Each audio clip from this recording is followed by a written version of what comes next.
This is Professor Tiffany Jackson, an adjunct professor in the Women and Gender Studies Department. She loves a challenge.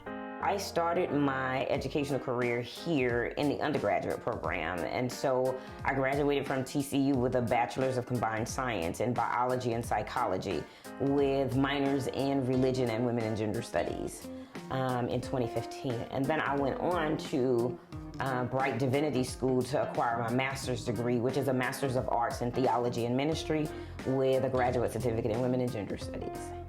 I love to make things, and my daughter has joined me in crafting, right? And so we challenge one another with things that we think we cannot do.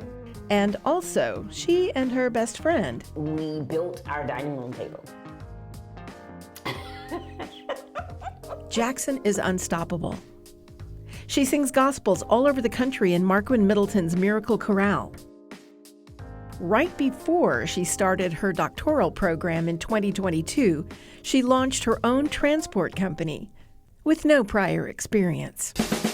Due to Hurricane Katrina in 2005, she and her family lost everything and resettled in North Texas.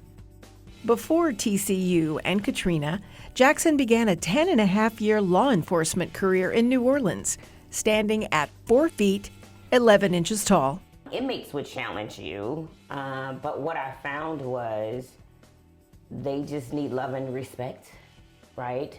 Because they expect the abuse.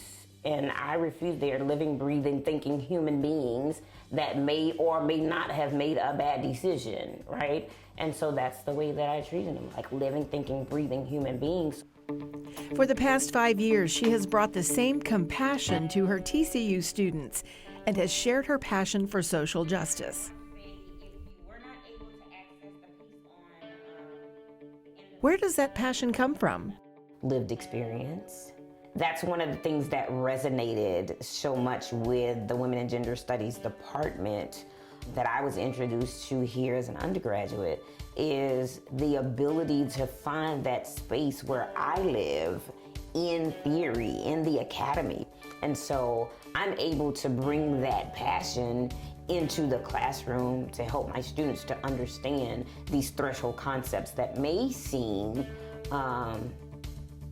irrelevant to them because they have a different lived experience. Jackson says she's honored for the students to have voted for her to win the Jean Giles Sims Award in 2022.